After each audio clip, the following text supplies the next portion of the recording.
सुरेश के दो बेटे थे, भीरू और धीरू। वो अपनी आखिरी वक्त में अपने बिस्तर पर था और उसके दोनों बेटे उसके पास आंखों में आंसू लिए बैठे थे। पिताजी, आप चिंता मत कीजिए, मैं और धीरू है ना, हम आपको कुछ नहीं होने देंगे। हाँ पिताजी, आप बस आराम कीजिए, डॉक्टर अभी आता ही होगा। मेरे बच्चों, मेरा अंतिम समय आ गया है। तुम दोनों मेरी बात ध्यान से सुनो। मैंने वकील से कहकर अपनी जायदाद तुम दोनों में आधी आधी बांट दी है। मेरे जाने के बाद तुम दोनों मिलकर रहना, एक दूसरे के सुख दुख में साथ देना। तुम्हारी माँ की भी यही इच्छा थी। जी पिताजी, आप जैसा कहेंगे हम वैसा ही करेंगे।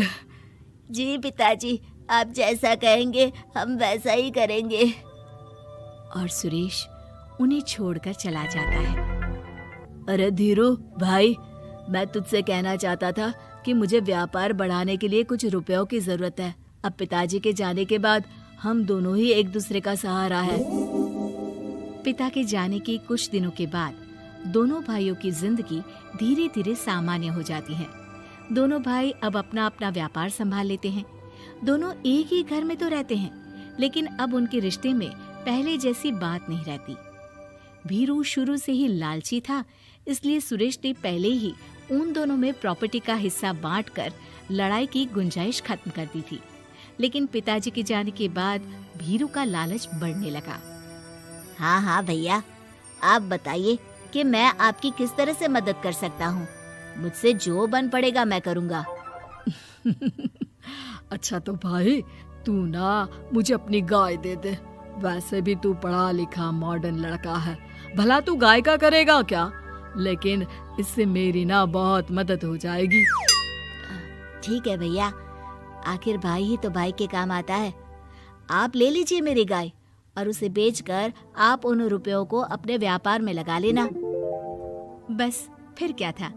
भीरू अपने लालच की वजह से आए दिन धीरू से किसी न किसी बहाने पैसे या कीमती सामान ऐंठता रहता और बेचारा सीधा सादा धीरू उसकी मदद कर दिया करता। इसी तरह 2 साल बीत जाते हैं और दोनों भाई शादी कर लेते हैं। शादी होने के साथ ही अपनी बीवी के कहने पर भीरू अपना हिस्सा अलग कर लेता है। अब दोनों भाई अलग अलग रहने लगते हैं। अरे साधना, ये देखो, मैंने आज ही एक बड़ी डील साइन की है। ये शहर का सबसे बड़ी फैक्ट्री का मालिक है। इसके साथ व्यापार करके मेरे व्यापार में दिन दुनी रात चौगुनी तरक्की होगी। लेकिन इसकी बस एक ही शर्त है, अगर इसे हर हफ्ते सामान की पेमेंट नहीं दूंगा तो मुझे इसे जुर्माने के तौर पर बहुत बड़ी रकम देनी होगी। ये तो बड़ी ही चिंता की बात लगती है जी। अरे चिंता कैसी, मैंने पहले ही हिसाब लगा लिया है। मैं इसे हर हफ्ते पेमेंट भी दूंगा और एडवांस पे ऑर्डर भी, तो फिर चिंता काहे की। पास से गुजर रहा भीरू उन दोनों की सारी बातें सुन लेता है और फिर, अरे राधा, सुनती हो? उस धीरू ने आज एक बहुत बड़ी डील साइन की है। ये सुनकर ना मुझे बहुत बुरा लग रहा है। भीरू उसे सारी बात बताता है। तो ऐसे हाथ पे हाथ रख के गुस्सा करने से क्या होने वाला है? आप तो उस डील की कमजोर कड़ी जानते ही हैं, तो मारिए हथौड़ा। अगले दिन धीरू के घर में चोरी होती है और उसमें उसके वो रुपए भी चले जाते हैं जो धीरू डील के मुताबिक क्लाइंट को देने वाला था। फिर शर्त के हिसाब से धीरू को जुर्माने की रकम देने के लिए अपना घर गिरवी रखना पड़ता है और उसका व्यापार भी बंद हो जाता है। सुनिए जी, आप दिल छोटा मत कीजिए। आप कोई ऐसा बिजनेस कीजिए जिसे आप जल्दी से जमा सके और कम पैसों से भी शुरू कर सके। आप फल सब्जियों का व्यापार शुरू कीजिए। तुम ठीक कहती हो, मैं कल से ही मंडी जाकर सब जानकारी लेकर आता हूँ। उधर भीरू और राधा धीरू की बर्बादी की खुशियां मनाने में लग जाते हैं और इधर धीरू खूब मेहनत करके फिर से अपनी आर्थिक हालात पटरी पर ले आता है। लेकिन फिर एक दिन, अजी सुनती हो, तुम यहाँ पर उसके बर्बाद होने की गलतफहमी में खुश हुए जा रहे थे और तुम्हारे भाई का फल सब्जियों का व्यापार बड़ा अच्छा चल निकला है। मैं अभी बाजार में उसकी दुकान देख कर आ रही हूँ। अरे भीड़ लगी हुई थी वहां तो। तो फिर जल्दी से अपने खुराफाती दिमाग से कोई आइडिया निकालो इस मुसीबत का। आइडिया तो बहुत अच्छा है मेरे दिमाग में। अपने भाई से कह के इसके गोदाम में चूहे डलवा दूंगी, फिर देखना नजारा। राधा की चालाकी से धीरू का ये काम भी ठप हो जाता है। अब धीरू और उसकी पत्नी के लिए उधार पर जीने के अलावा कुछ नहीं बचा था। बेचारा ईमानदार धीरू अपने भाई भाभी की चालाकी की वजह से बहुत बुरे दिन काट रहा था। मैं तो बिल्कुल बर्बाद हो गया साधना। पिताजी का दिया हुआ अच्छा खासा बिजनेस संभाल रहा था, लेकिन मेरी किस्मत ने मुझे यहाँ लाकर खड़ा कर दिया। अब तो खाने के भी लाले पड़ रहे हैं। कोई नौकरी भी इतनी आसानी से नहीं मिल रही। मुझे माफ कर दो, मेरे साथ रहकर तुम्हें भी ये दिन देखने पड़ रहे हैं। देखिए जी, आप दिल छोटा मत कीजिए। भगवान कोई ना कोई रास्ता जरूर खोल देगा हमारे लिए। और मेरे दिमाग में तो एक अच्छा आइडिया आ भी गया। मैं बचपन से ही अपनी दादी, नानी और माँ को एक खास तरह का अचार बनाती देखती आई हूँ।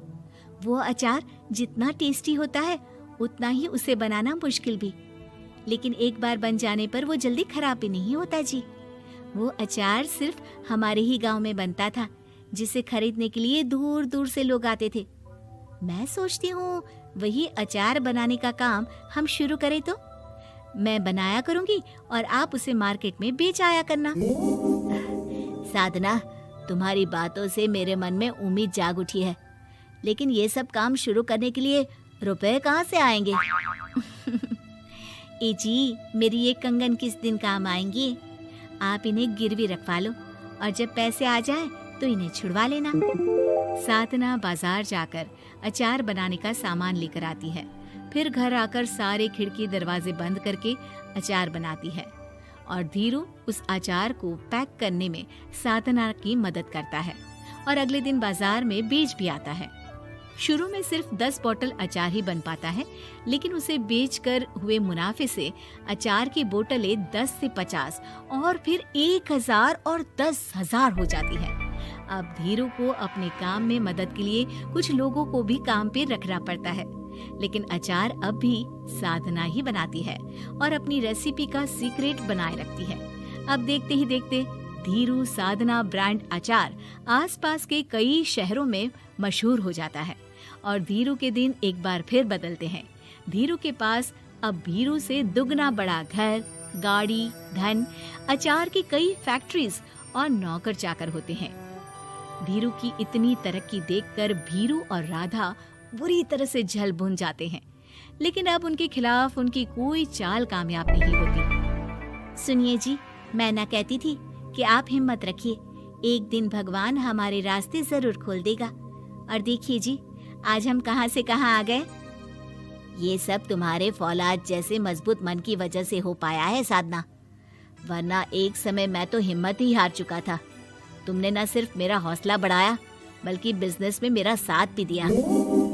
जहाँ एक तरफ धीरू और साधना अपनी मेहनत और हौसले से बहुत तरक्की कर चुके थे, वहीं दूसरी तरफ धीरू और राधा के लालच और धोखेबाजी की वजह से वो इनकम टैक्स वालों की नजरों में आ चुके थे। भीरू के एक घर पर इनकम टैक्स वालों का छापा पड़ता है और भीरू को काला धन जमा करने के आरोप में जेल जाना पड़ता है।